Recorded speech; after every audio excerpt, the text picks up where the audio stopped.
In this tutorial, I'm going to show you my entire workflow for making videos like this.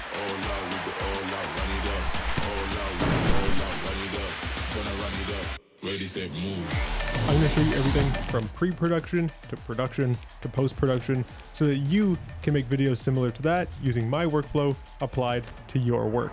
Hey, what's going on? My name is Peter Sarellas. I'm a videographer and editor from Toronto, Canada. I specialize in sports videography.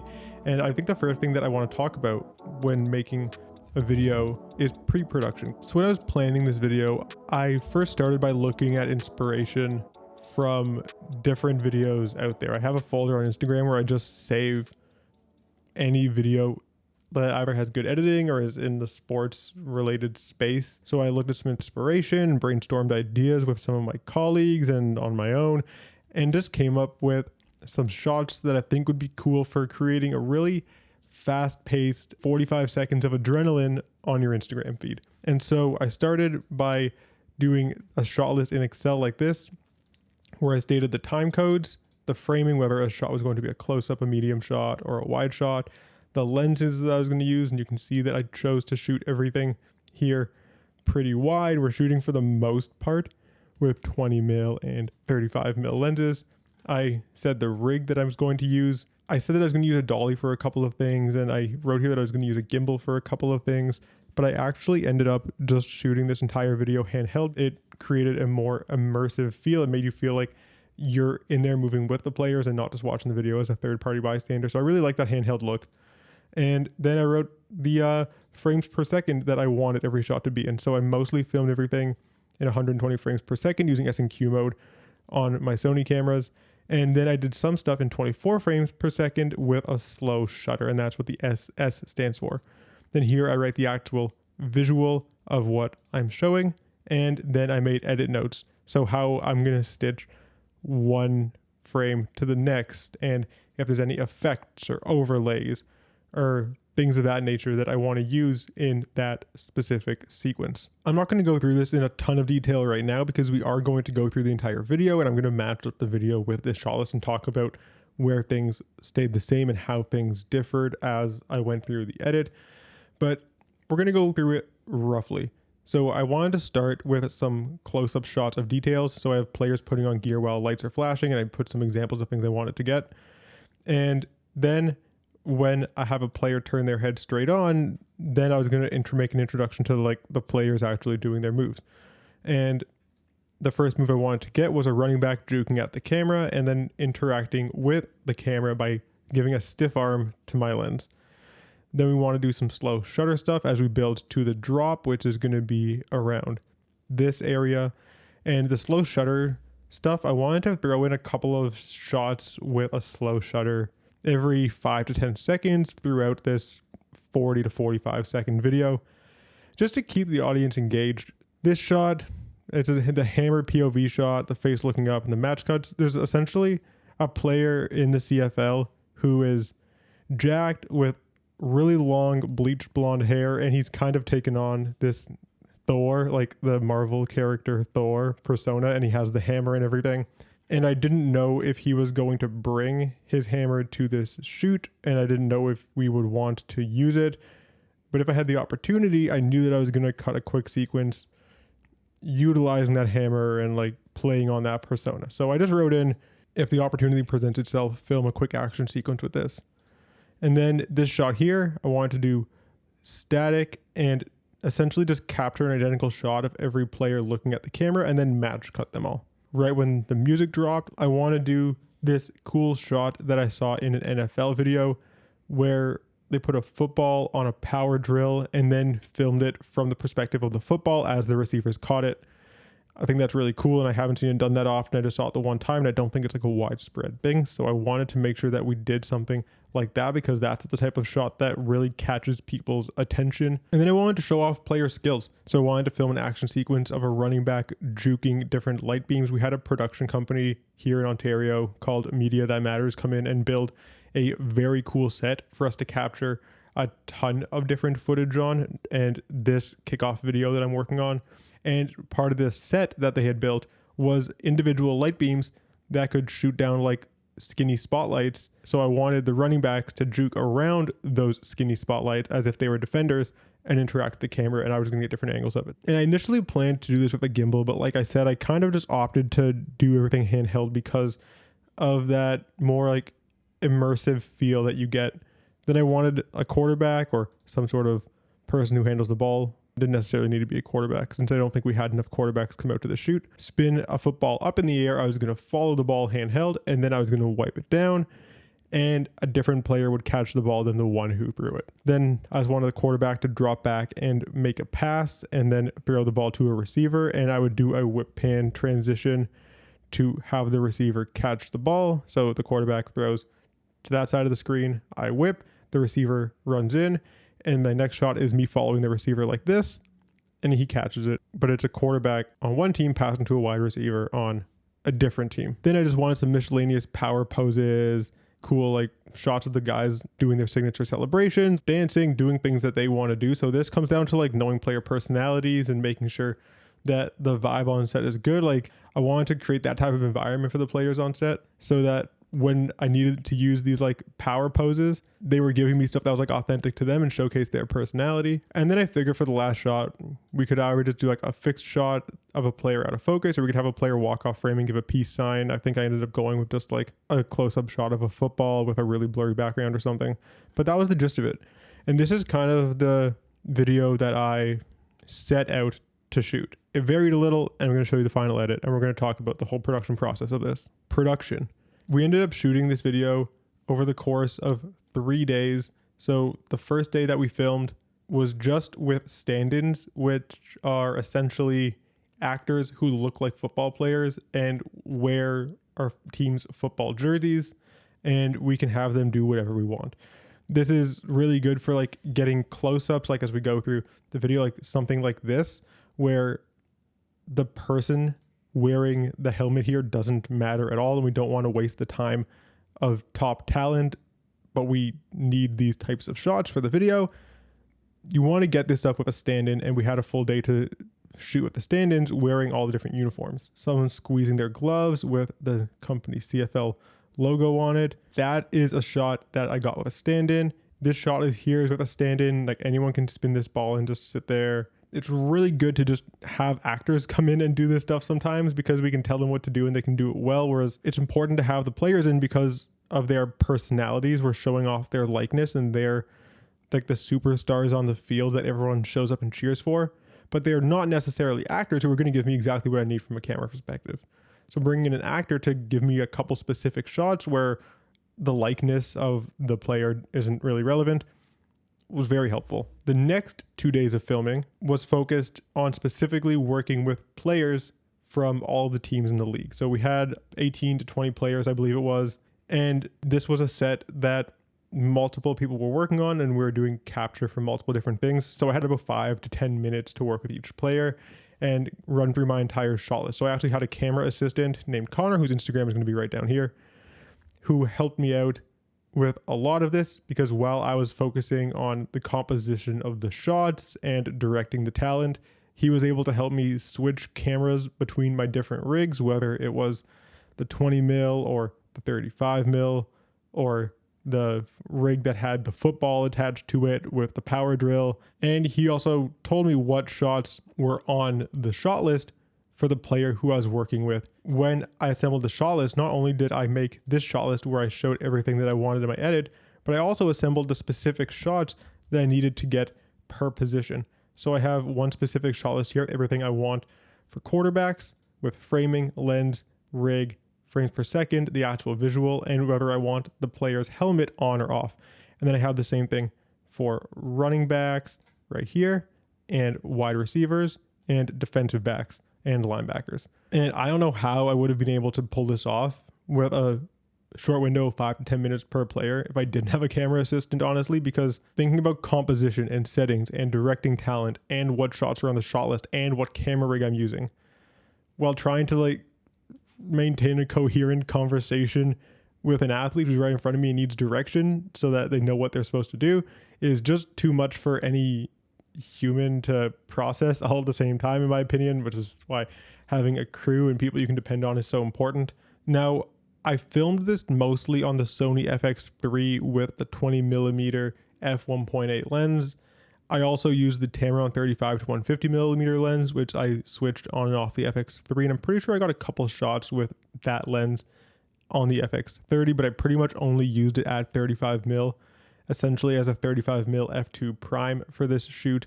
And then I had another Sony 20 mil 1.8 lens on a Sony a7 IV and 2 magic arms with super clamps attached to the cage of the a7 IV, holding the power drill with the football on it. So I would essentially put one hand on the power drill and one hand on the camera cage and push it as one unit while I pressed on the drill. And I'm thinking I'm going to make a full video just on how I built that camera rig. But that was the 3 camera rigs, I guess 2 camera rigs, that I was going back and forth with. Now let's go through the edit. I want to show you how this video came together and talk about how I edited everything from shot to shot, and compare how these shots look in the finished edit versus what I showed you earlier and planned in my shot list when I was doing pre-production. Now, as we go through this, you'll notice that I've put the finished export over top of my timeline here. This is just so that as I scrub through this, we aren't getting issues with buffering and I can actually show you everything. But just imagine that this layer right here that I'm toggling right now isn't actually there when I'm doing my edit. So the first shot we have is this right here of this close-up of the helmet, just a detailed shot to draw you in. I like how the light passed right through the player's hand and the helmet. I thought it was an engaging shot to start with. And then we're showing off a player personality. So we're going from a tight shot to a wide shot and then back to a tight shot. Something that really builds anticipation, I think, is a player clenching their fist like this. It shows kind of like the preparation that they're going through and like intensity relating to the game of football. And then after that tight shot, we're back out to a wide shot with a player turning and facing me. Something I struggled with that annoyed me a little bit throughout this process is shooting wide close to football players. It can be really challenging to like not show yourself in players' visors. You can see if you punch in really close here, my forehead and the key light right here. And there were some shots where I just couldn't avoid this, which was a little bit disappointing. I don't think it takes away too much from the video, but when you have like reflective surfaces all around a player's face and you have to film it and you're trying to film it from close, this can be a challenge. And most of the time I was able to work around it, but this shot I wasn't. In the flow of the video, I don't think it's a big deal, but I still watch this back and it annoys me a little bit. Then we have some slow shutter stuff. And for all the slow shutter stuff, I put over this 8mm frame overlay that just adds a little bit of color so you can see what that shot looks like without the overlay and what it looks like with the overlay. We have this shot that's just me with a slow shutter zooming into one of the lights on set, I guess setting the scene, but also I just wanted something that looked abstract to break up my video. And then we have a player here doing a dance move while I spin the camera like this with a slow shutter. I'm pretty sure my shutter speed was set to about 1/15, I believe it was. And then we have a different player while I spin the camera in the same direction. This is something that I did intentionally when I was on set, is make sure that I was doing repeatable movements with my handheld camera rig so that when I went back to my edit, I had movements that I could cut together to have the same motion but swap between players. And it's a pretty common theme throughout this video. So here I walked around every player just holding the camera in my hand like this with a slow shutter, and I directed the player to keep their body facing straight forward and turn their head like this as I walked around them. So we have 1, 2, 3, 4 shots, all match cut as I walk around a player to show off different teams and the different stars in the league that are going to be featured in this video and throughout the course of the CFL season. Then we have a bit of just generic power pose stuff that I like, showing off different teams that haven't had an opportunity to be shown yet in these first 5 or 6 seconds of the video. So here I match cut this player dancing and showing off and flexing with this player flexing. It's the same action, it's the same movement, it cuts together quite well. And then I grabbed a couple of my favorite celebration shots like this one. And then because fortunately the one player who has the whole Thor personality going on actually brought his Thor hammer, I was able to just take the power drill out of the rig that I built for the football and instead attach those super clamps that were on the a7 IV to the bottom of his hammer. And then I just walked and pushed the camera with the hammer into his hand. and he grabbed it, added a little sound effect there to essentially be like a grab sound effect. I think that's the practical sound effect that I used is the sound effect of someone catching a football, but it sounds pretty similar. And then I got a shot at a tighter focal length of him just slamming his hammer down. And as he slams it, some lights flash off on set, which gives the illusion of lightning. And then with those lights flashing, I cut to a slow shutter shot of lights flashing. So we have a distraction and we're into a different shot. And now we've kind of broken up our edit. And now we have that same player looking up at the camera. And from here, we can go into that, as you can see here, capture identical shots without and with helmet. I took a bunch of identical shots of players without their helmet on and match cut them all together. And then we have the final player here, look down. I added a glow overlay, which you can see here is just the VR glow effect and the brightness and contrast effect keyframed to give us this like big intense glow effect that helps to really sell this transition. There it is without, there it is with. And we have the transition where the player looks down and then looks back up, and now his helmet is on. In real time, this I think is a pretty good transition. Going through a frame by frame like this, it frustrates me a little bit because I specifically wanted to do the transition at the end with this player because he's one of the top players in the league and he's Canadian and he's a good player to show off for the Canadian Football League.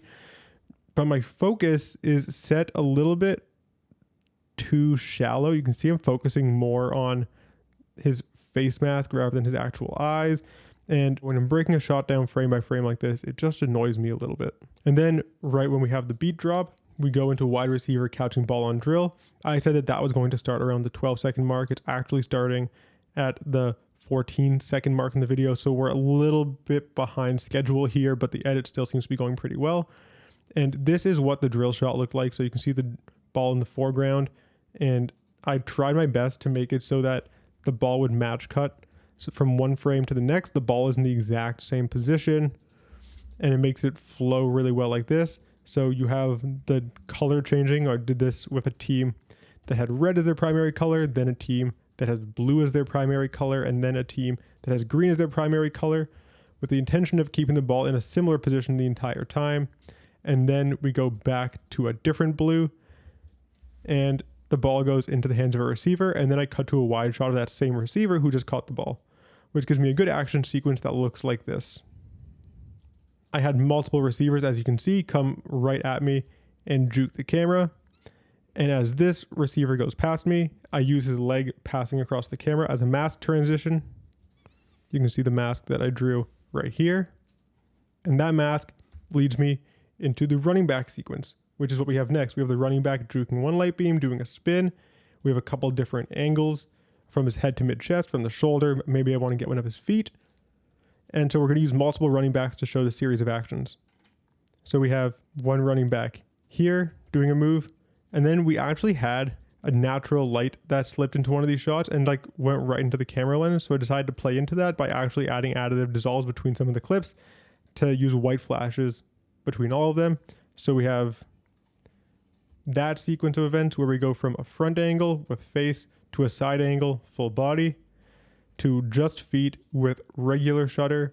And then we go the same player's feet running with slow shutter. And then we're going to cut up from these feet of the stand-in player running to the actual running back for that same team running right at the camera and stiff arming it. You can see his thumb right in the lens there and just pushing me to the side. And I really told these guys to like push the camera. I was hoping they wouldn't break it, and nobody did break it, but like I didn't want them to hold back. I wanted the facial expressions, the way the muscles flexed, like all of that to be realistic with this movement. So I was told the guys to push the camera, and I put my hand in the way and had them hit my hand first and made sure it all stayed safe. And it did. It was pretty good. Now from here, I've had the player push the camera off to the right. So I made sure that when we came out, we had a movement that was kind of going in the same direction. This movement is going a little bit further up, but the next thing we have is the ball spinning in the air. So I wanted to make sure that that movement was going in about the same direction. So we go off to the right, and then we kind of go right and up, which isn't a perfect transition, but when you watch it back in real time, the transition works pretty well. And we speed ramp into that. And now we have this slow-mo shot of the ball in the air. And I added this same glow and brightness effect that I used earlier when I did that helmet transition to help sell the cut between this ball and this ball, so that we can look like the ball is still in the air, but all the lights in the team switched. You can kind of see the cut there, but when you add a little bit of a glow in, I think that it sells it a lot better. I didn't know how to transition this one, but I wanted to give defensive players some love because I realized I didn't have enough defensive players in this video.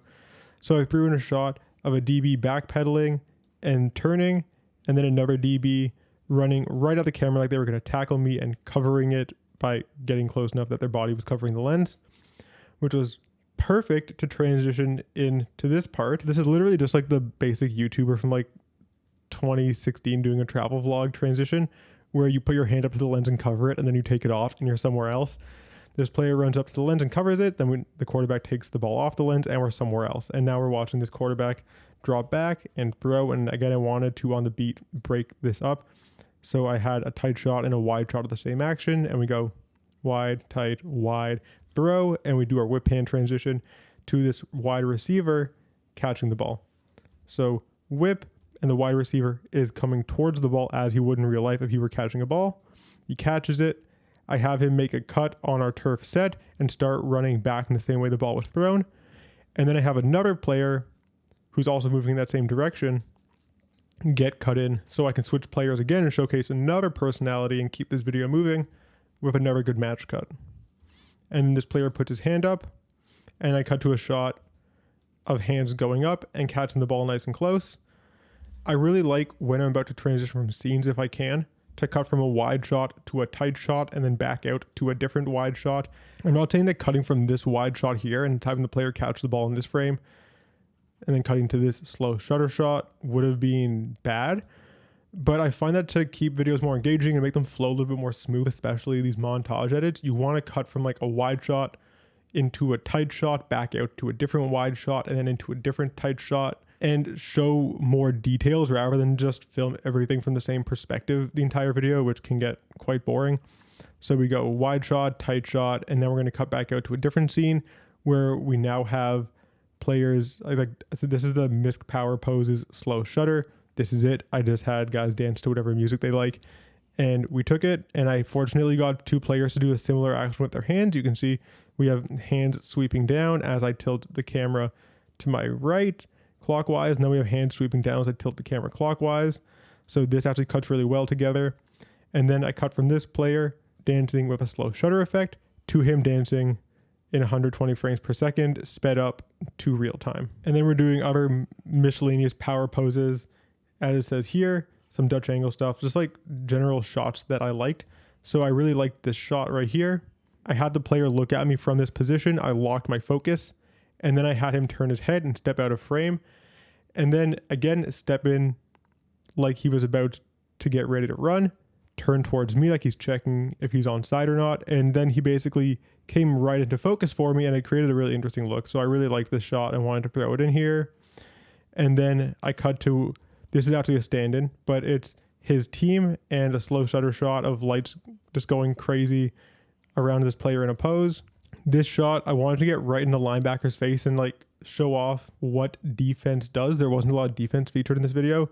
So having a linebacker calling out plays and like identifying a defense, in my opinion, is very cool from this perspective, and is also not something that people think about really. When they think about football, you more think about like quarterbacks and wide receivers making big plays, but you don't think about linebackers identifying defenses. So I cut from him being all serious and making a call to dancing and with a slow shutter effect to break this up. And then we just have a bunch of different shots on the different beats. The song goes da da da da da da da, and we go. So we have a close-up of a player who I haven't featured yet. We have a shot of a top wide receiver yelling. We have another one of the drill shots, and the player actually catches the ball with one hand off of the drill, which I thought was really cool in real time when we were shooting this. I have another catch, so we're cutting from one to another and keeping continuity of actions. Then we cut out from this close-up to a wider shot of a player slapping their pads. Then we cut back into a close-up of a ball spinning. Then we cut back to a wide shot. This is that in, out type of thing that I was talking about earlier. And this shot, all the lights naturally dip to black. And then I just crossfaded on this clip. This shot is essentially made so that all the lights come on at the same time. So this shot was perfect to come into from a dip to black. And then I added that same glow and brightness effect that we used 2 times earlier to transition us from this clip to our final clip. When you have the glow go across the screen, I think it makes it way better, especially because the brightest parts of this image are here at the bottom.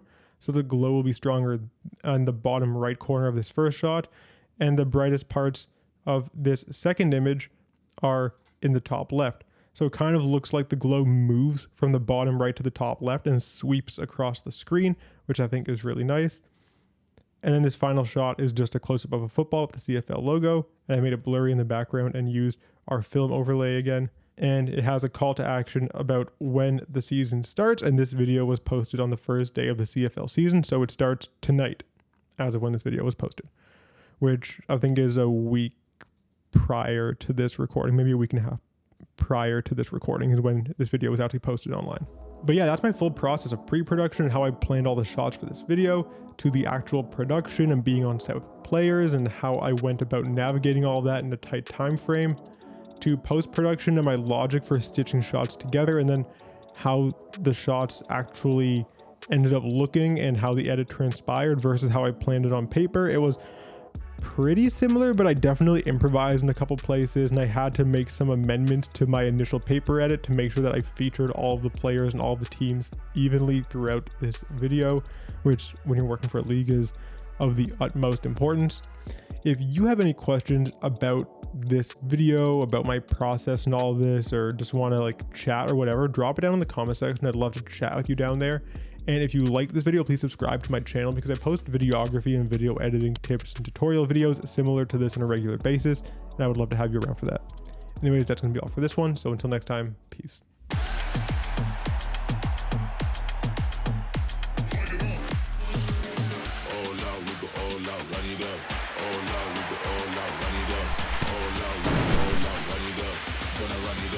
Ready, set, move.